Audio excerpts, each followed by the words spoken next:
வணக்கம் நண்பர்களே. இந்த மனித உறவுகள் பல விசித்திரங்களையும் பல ஆச்சரியங்களையும் கொண்டது. இதில் நம்ம என்ன பார்க்க போகிறோம்னா, அந்த மனித உறவுகளோட ஒரு அடுத்த கட்ட வளர்ச்சியான இந்த ஆன்லைன் உறவுகள், இணைய வழியாக நம்ம மற்றவர்களோடு ஏற்படுத்தக்கூடிய ஒரு உணர்வுபூர்வமான தொடர்புகளும், அது சரியா தவறா, அது எந்த இடத்தில் தவறாகிறது அப்படிங்கிறத பற்றி நம்ம பார்ப்போம். ஏன்னா எங்களுக்கு ஒரு மெயில் வந்திருந்தது.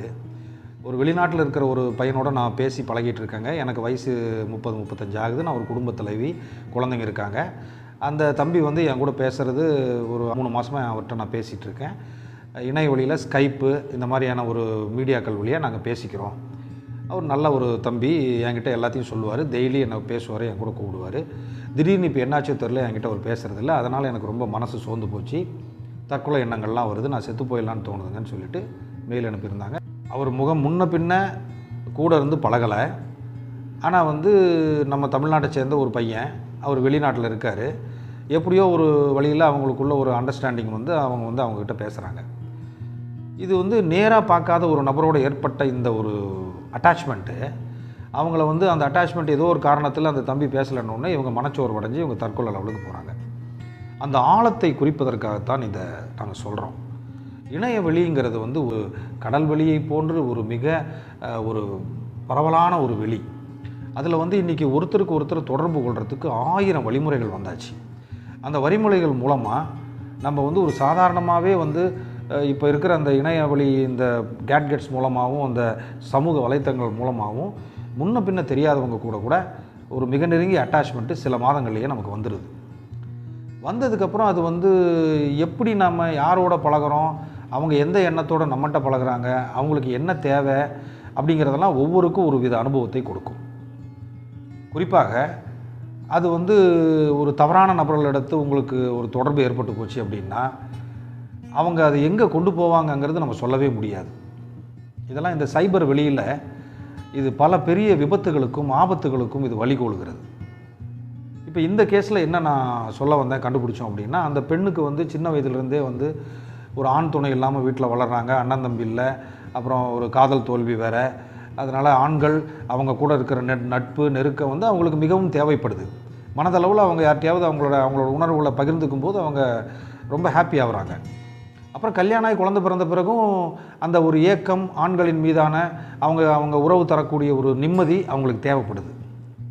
அது தவிர இயல்புலேயே பார்த்திங்கன்னா, நமக்கு பக்கத்தில் இருக்கிற ஒரிஜினலான ஒரு விஷயத்தை விட தூரமாக இருக்கிற ஒரு டூப்ளிகேட்டான விஷயம் மேலே கொஞ்சம் காதல் அதிகமாக வரும். அது இயல்பு தான். அது மனுஷ மனசோட விஷயங்களில் விசித்திரங்கள் அதுவும் ஒன்று. அப்போ கணவன் எல்லா அன்பையும் செலுத்தியும் குழந்தைகள்கிட்டையும் இருந்து கூட எங்கேயோ இருந்து பேசின அந்த பையன் இப்போ பேசலைன்னொடனே அந்த பொண்ணு பயங்கரமாக டிப்ரெஸ் ஆகிடுறாங்க. இதை பற்றி நாம் உளவியல் ஆராய்ச்சி பண்ணும்போது என்ன கண்டுபிடிச்சோம், ஏன் இப்படி நமக்கு ஒரு ஸ்க்ரீன், ஒரு முகம் காணாத தூரத்தில் உள்ள, எப்படி அவருடைய நிறம் மனம் குணம்லாம் எப்படி இருக்குன்னே தெரியாத ஒரு நபர் மேலே நம்ம ஏன் அவ்வளோ அட்டாச்மெண்ட் வருதுன்னு நம்ம உளவியல் ரீதியாக பார்க்கும்போது இன்னும் கூட அதுக்கு சரியான காரணங்கள் கண்டுபிடிக்கப்படவில்லை. என்ன சொல்கிறோம் அப்படின்னா, இந்த வாழ்க்கையில் நடக்கக்கூடிய இந்த நல்லது கெட்டது, ஏற்றத்தாழ்வுகள், விருப்பு வெறுப்புகள் இதெல்லாம் சேர்த்து நம்மளை ஒரு ஸ்ட்ரெஸ்ஃபுல்லான ஒரு நிலைமைக்கு உண்டாக்கணுன்னே இதெல்லாம் கொஞ்சம் நேரத்துக்கு நம்ம மறந்துகிட்டு இருப்போம். நம்ம வேறு எதாவது செய்வோம். இந்த நிஜ வாழ்க்கையோட அந்த சூட்டை தணிச்சிக்கிறதுக்கு நான் ஒரு நிழல் வாழ்க்கைக்கு போகிறேன் அப்படின்னு நம்ம மனசு இயங்க ஆரம்பிக்கும். அந்த நேரத்தில் தான் இந்த போதை பழக்கங்கள் உட்பட இந்த மனிதர்களுடன் ஏற்படும் பழக்கங்கள் எல்லாமே ஆரம்பிக்குது. இதில் என்ன ஆகுது, அதை உளவியலில் டிசோசியேஷன் அப்படின்னே சொல்கிறாங்க. நம்ம விட்டு நாம்ளே விலகி கொஞ்ச நேரத்துக்கு கொஞ்ச நாளைக்கு வேறு ஒரு நிழல் உலகத்தில் சஞ்சரிக்கிறது. டிசோசியேஷன் அப்படின்னு இதை சொல்கிறாங்க. இது ஒரு மெக்கானிசம். ஏன்னா நம்ம ஆராய்ச்சி பண்ணி பார்க்குறோம், இது என்ன வருங்காலம் எப்படி இருக்க போகுது. இப்படியே நாம் இணையத்திலேயே மூழ்கி ஒரு ஸ்மார்ட் ஃபோன்லேயே நம்மளுடைய வாழ்க்கையை உள்ளே மூழ்கடிச்சிட்ருக்கோமே, இது எங்கே போகுதுன்னு பல பேர் பல இடங்கள் ஆராய்ச்சி பண்ணிகிட்டு இருக்காங்க. சார், பஸ் ஸ்டாப்பில் நின்றுட்டுருக்க ஒரு கல்லூரி மாணவி, அந்த அம்மா கோயம்புத்தூர் போகணும், வந்த பஸ்ஸு திருச்சிக்கு போகுது, அதில் ஏறி உக்காந்துக்குது. கொஞ்ச நேரம் ஓட்டின வாட்டி தான் டிரைவர் ஏதோ ஒரு ஸ்டாப்பிங்கை சொன்னால் அவர்கிட்ட சண்டைக்கு போகுது இந்த பொண்ணு.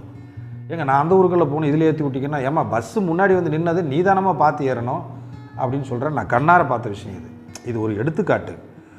அதில் மூழ்கி போகும் பொழுது நாம் வெளி உலகத்தை மறந்து விடுகிறோம்.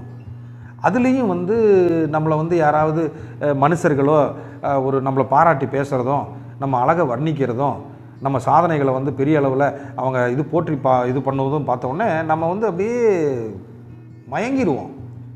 ஏன்னா நம்ம எல்லாருக்குள்ளேயும் நம்மளுடைய பேரை சொல்லி கூப்பிடுவது, நம்மளுடைய திறமையை சொல்லி பாராட்டுவது, நம்மை வர்ணிப்பதெல்லாம் நமக்கு ஆள் மனசில் நம்ம எல்லாருக்குமே பிடிக்கும். அப்படி ஒருத்தர் செஞ்சிட்டாங்க, அதுவும் மாற்றுப்பாலினத்தவர், நீங்கள் ஆணாக இருந்தால் பெண்ணு, பெண்ணாக இருந்தால் ஆண், அந்த மாதிரி பண்ணிட்டாங்கன்னா எதையும் யோசிக்கிறது இல்லை. அவங்கள பற்றிய நினைவே ஒரு போதையை தரும், ஒரு கிக்கை கொடுக்கும். அப்படி ஆரம்பிக்கிற இந்த உறவுகளை பற்றி தான் நம்ம இப்போ தெரிஞ்சுக்கணும்.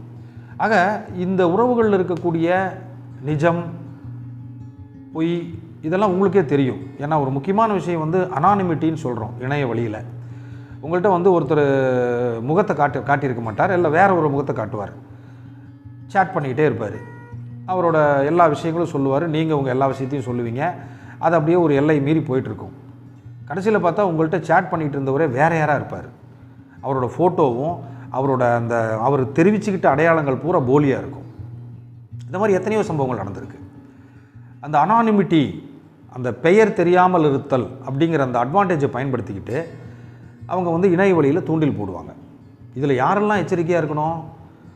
கொஞ்சம் தனிமையில் இருந்து யாராவது நமக்கு பழக மாட்டாங்களா, நம்மளோட அன்பை பகிர்ந்துக்க மாட்டாங்களா அப்படின்றவங்க, குறிப்பாக லேடிஸ் அந்நிய ஆண்கள்கிட்ட உங்கள் வீட்டு ரகசியங்களை உடனே சொல்லுவதும், திருமணமானவர்களாக இருந்தால் நம் வீட்டில் நடக்கக்கூடிய சின்ன சின்ன விஷயங்களை எல்லாம் நேற்று அறிமுகமான ஒரு இணையவழி நண்பரிடத்தில் தெரிவிப்பதும், அல்லது லேசாக அவர்கள் எல்லை மீறி போகும்போதோ விரசமான பேச்சுக்களை பேசும்போதோ அதற்கு இடம் கொடுக்காமல் உடனடியாக அந்த நபரின் நட்பை துண்டிப்பதும், இப்படியான விஷயங்கள்லாம் நம்ம எல்லாருமே இப்போ தெரிஞ்சிக்க வேண்டிய சூழல் இருக்கும். ஏன்னா ஒரு வகையில் சொல்லப்போனால் இந்த இணைய வெளி இவ்வளோ தூரம் பரவி இருக்கிறத வச்சு பார்க்கும்போது நம்ம யாருக்குமே ரகசியம் இல்லைன்ற ஒரு சூழல் ஏற்பட்டு போச்சு. எப்பவும் நம்ம கண்காணிக்கப்படுகிறோம், எப்பவும் நம்ம வாட்ச் பண்ணப்படுறோம், எப்பவும் நம்ம தகவல்கள் மற்றவங்களுக்கு தெரிஞ்சுக்கிட்டு தான் இருக்குது. நீங்கள் கருத்தூறி பாருங்கள், நான் சொல்கிற இந்த விஷயங்கள் நடக்குதான்னு. ஏன் நம்ம போகிற இடங்களில் சிசிடிவி கேமரா இல்லையா? ஏன் நம்ம பேசுகிற ஃபோனை யாராவது பதிவு பண்ணி அதை போட்டு பார்க்க மாட்டாங்களா? ஏன் நமக்கு தெரியாமல் ஏதாவது ஒரு சின்ன ஒரு கேமராவை நம்ம முன்னாடி வச்சுட்டு போய் நம்ம பேசுகிறதெல்லாம் ரெக்கார்ட் ஆகாதா? உண்மையா இல்லையா என்பதை நீங்கள் யோசித்து பார்க்க வேண்டும். அப்படி இருக்கிற ஒரு சூழலில் இணைய வழியில் அறிமுகமாகும் நபர்களிடத்து எச்சரிக்கையாகவும், அவர்களுடைய ஆத்தென்டிசிட்டி, அவங்க உண்மையானவர்களா, நம்ம பார்க்குற அந்த வீடியோ, நம்ம பேசுகிற அந்த நபர் இவர் உண்மையானவரா அப்படிங்கிறதான் தயவு செஞ்சு அதை ஸ்க்ரூட்டினைஸ் பண்ண வேண்டிய இடத்துல இப்போ நம்ம எல்லோரும் இருக்கோம். ஏன்னா இது மாதிரியான விஷயங்கள் பல இடங்களில், குடும்பங்களில் குறிப்பாக எவ்வளோ பிரச்சனைகளை ஏற்படுத்துதுங்கிறத நம்ம மறக்க முடியாது, மறுக்கவும் முடியாது. ஏன்னா இணையத்திற்கு அந்த சக்தி இருக்கிறது. இப்போ ஒரு குழந்தைங்கக்கிட்ட கூட, ஒரு குழந்தைக்கு நம்ம மொட்டை அடிக்கணும், முடி எடுக்கணும் அப்படின்னு வைங்களேன், ஒரு மொபைல் ஃபோனை கையில் கொடுத்துருங்க, ஏதாவது ஒரு அது முடிய நோண்டிக்கிட்டு அதை விளையாட்டு பண்ணிக்கிட்டு அப்படியே கான்சன்ட்ரேட் பண்ணி குனிஞ்சிக்கும், நம்ம நீட்டாக முடி எடுத்துடலாம். இப்போ நடக்குது என்பது உங்கள் எல்லாருக்கும் தெரியும். ஆக செல்ஃபோன்களும் இந்த இணையமும் சக்தி வாய்ந்தவை, நாம் நினைப்பதை விட சக்தி வாய்ந்தவை. இதை கையாளும் விதம், எப்படி இதை பயன்படுத்துவது, நல்வாழ்விற்காக இதை எப்படி பயன்படுத்துவது அப்படிங்கிறத பற்றி நம்ம தெரிஞ்சிக்க வேண்டிய சூழல் இருக்கிறதுனால தான் இது போன்ற பதிவுகள். இன்னும் நிறைய இதை பற்றி பேசலாம். இணைந்திருங்கள். நன்றி, வணக்கம். இது போன்ற காணொளிகள் உங்களை தொடர்ந்து வந்தடைய நமது சேனலுக்கு மறக்காமல் சப்ஸ்கிரைப் செய்து விடுங்கள். நன்றி நண்பர்களே.